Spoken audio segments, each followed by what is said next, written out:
Well, hello there. It's been a while. 2 months this time. We still have that one on the wall. And that one still has an air cooler on it. Well, what the fuck, Tox? Why? Truthfully, don't have an answer. However, we've got a problem. I'm now forced to give myself a reason and an answer. Set life aside. No, just kidding. I can't do that. This is not from my nose. This is, in fact, from Apocalyptic version 1. Apocalyptic. Apocalypse version 1. She's bleeding.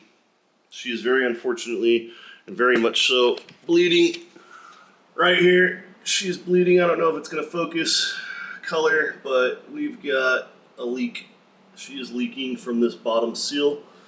Unfortunately, it looks like you can see it's wet. It's kind of building up as it goes, so it's definitely this lower seal in the reservoir right there.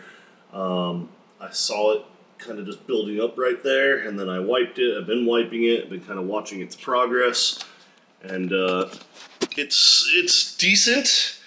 It's not enough yet, but it probably will be. It doesn't help that the loop is obviously under pressure as well, so if that seal completely fails, I might lose an expensive monitor or two. So it's time. I don't have a fucking excuse anymore, and we need to get the system going. So let's start. Just to recap real quick before we do start the time lapse, we are removing the air cooler. We'll remove the RAM. We'll probably remove the SSD to have it out of the way. We are going to be installing the Quantum Momentum 2 full mono block. I got the AM5 contact sealing frame from Thermal Grizzly, and we will be running the Kingpin cooling. I decided not to go with Thermal Grizzly's liquid, just because it sits up on the wall, and I don't want to deal with having to replace it. They recommend that you replace and service it every 2 years. I don't have time for that for how big the build is, so we're going to stick with Kingpin cooling, and we've got the KPX. So, let's get busy.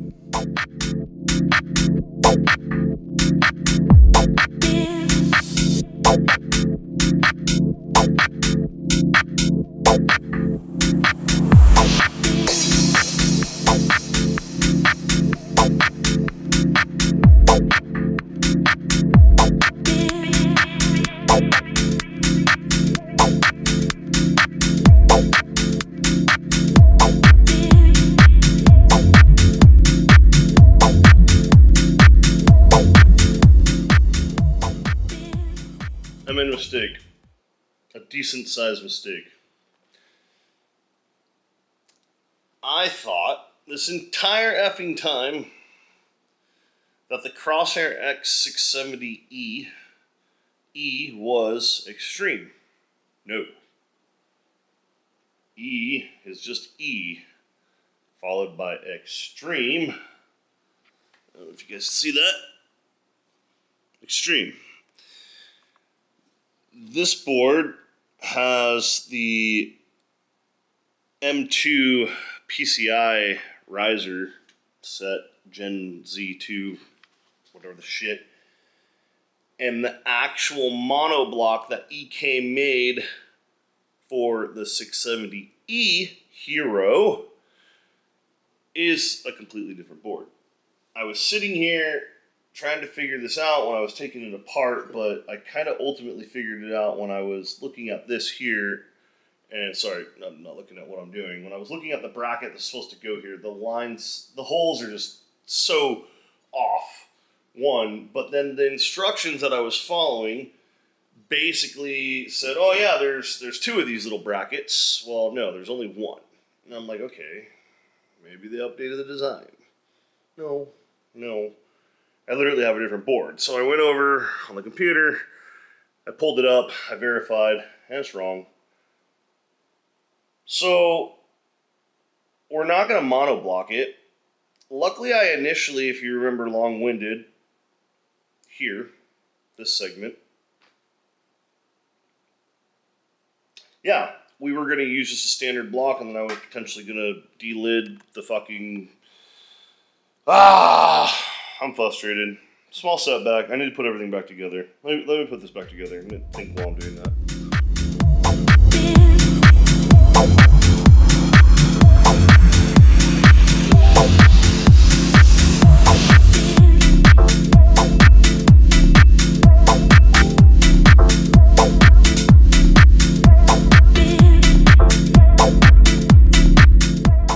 Alright, we finally got the water block on. That was pretty cool. We got the Grizzly AM5 spreader on as well on the AM5 processor, so that's now making a better seal and connection versus the stock AM5. But yeah, unfortunately, not the full mono block. We already talked about that. It is what it is. Let's continue on. I think I'm going to align this on our setup and our system, start modifying the rest of that, and then we're going to tap and get the motherboard mounted to see where we're at, and then we're going to work on getting the reservoir in place. Once we've got all that in place, we'll then move on to blocking the 3080. Quick little update that has happened during all this stuff. Wife is back there cleaning my office, thank you.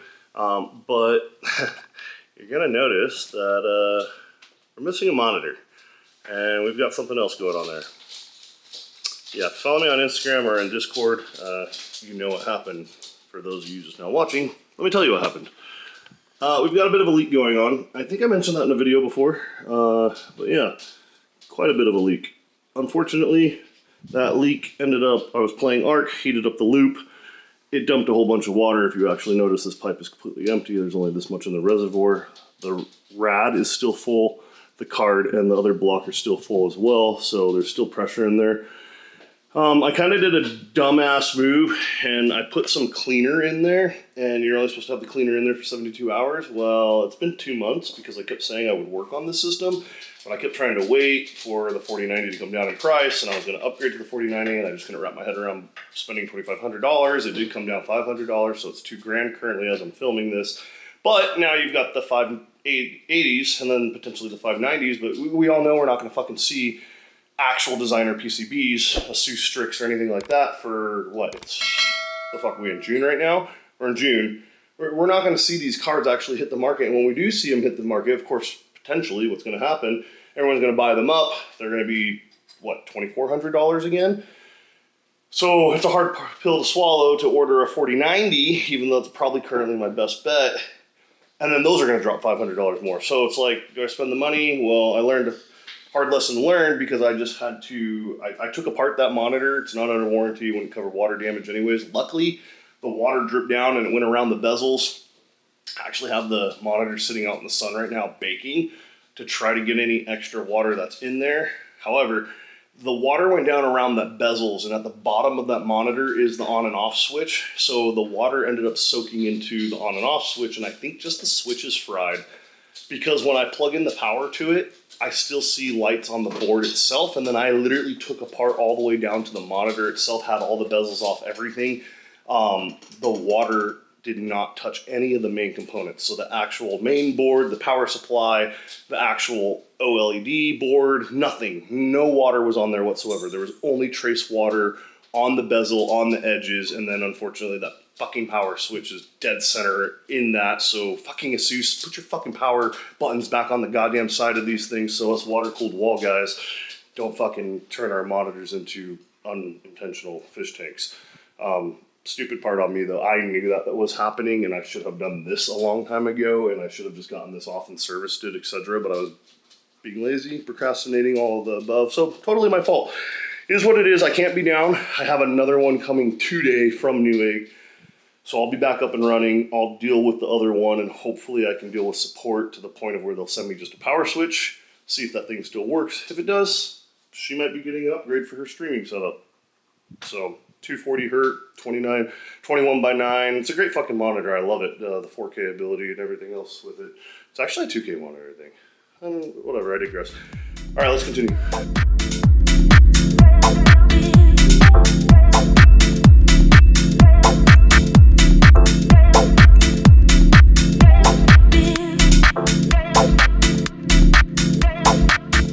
All right, so we got the motherboard cleaned up. The frame of the motherboard cleaned up. Yeah, my edges and all that they don't look that good, but that's okay. It's going to be painted anyways when I'm actually done with it. I got some small standoffs on here. Not sure if it's zooming in properly because the window right there. There we go. A little better. We got some small standoffs. I closed the thing. I don't know what I went with. I know they're M4s. It's about 1/4 of an inch or so. I think I'm going to go a little higher, so I have a little bit larger standoffs. And the reason for that is if we go ahead and put this guy down, I've got the motherboard just on its default stance right now. But we can see right here that if we go a little higher, we're going to have more room for cables to come through right here. So right now the motherboard is just in its default position for what this is. I need to actually bring the motherboard down. We're going to mark those holes for the motherboard. And then I'm going to try to keep it aligned on this side so I can use the PCI slot support so I don't have to drill any new ones coming down much further, which should be fine because obviously we're using this top PCI lane and it's the only thing that I'll be using, so it's the only thing that needs support. Yeah, anyways, so yeah, we'll go a little taller for the reservoir, just a tad, it won't be very much. Let's see, what were we, I think I went with the, yeah, no, it was these guys. We went with these lower, pretty sure I went with the, come on, move, get out the way, 6 mil height, so yeah, not too crazy, not too bad. But yeah, we might go to about an 8 mil.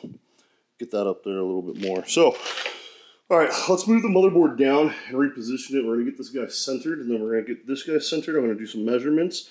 We'll mark the new motherboard standoffs. We've got 9 holes totals that hold this to the frame. Once that's all square and aligned, we will then mark, drill, and tap. And then we'll come back, put our motherboard standoffs back in, and then mount the motherboard back, get that aligned. We'll check out the new standoffs on this, get this guy positioned, get this aligned, measure everything up, kind of a final mock-up. And then I will probably tear everything down. I was just thinking how cool would it be if I could polish these a mirror instead of black.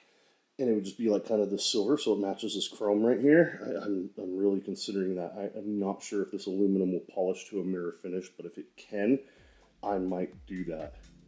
Or we'll just be a simple bitch and black it out. Either way, all right, let's move on.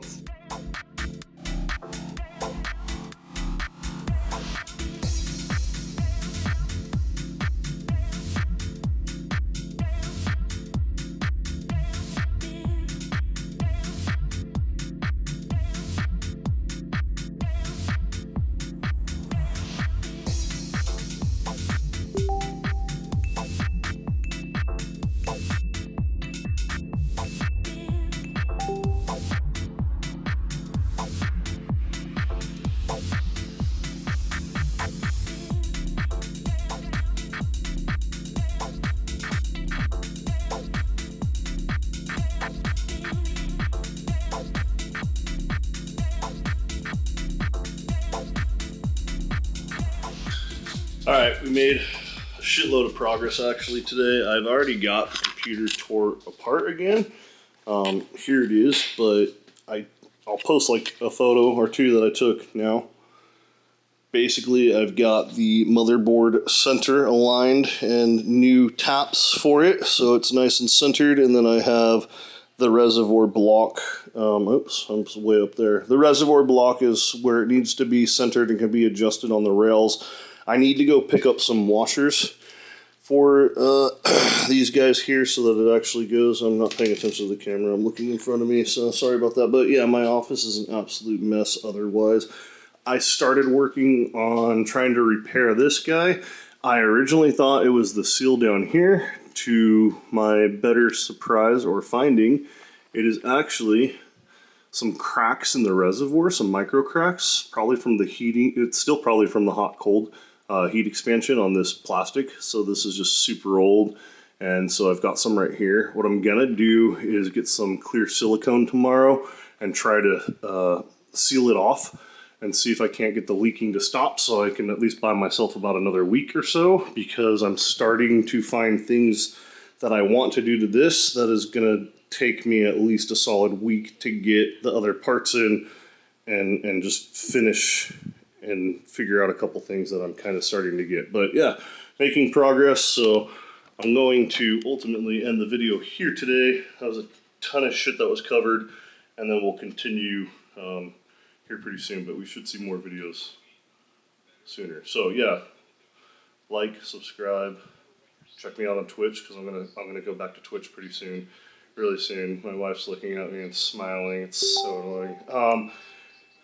She always gets me when I'm closing. She thinks it's what? What do you think it is? It's precious. I'm precious. What can I say? Oh. Yeah, twitch.tv/MrToX M8. Satisfactory should hopefully be coming out. We're actually playing Ark in my wife's Discord server. I'll link that below. It's a sub only. Daddy Bezos will get you into the server. We've got 20 slots on there if you guys are into Ark Ascend. So we're playing that. That's what kind of caused this whole issue. But we are pretty heavy on that. We've got 9 active players right now, and we welcome more to the community. So if you're into Ark and want to hang out, there's about 1,700 people in her community, and they're always playing a whole lot of games and just a lot of fun going on in there. And it's not for the weak-hearted. It is 18 plus, and we talk a lot of shit because that's what gamers do. So anyways, yeah, like, comment, subscribe. I'll see you guys on the next one. Peace.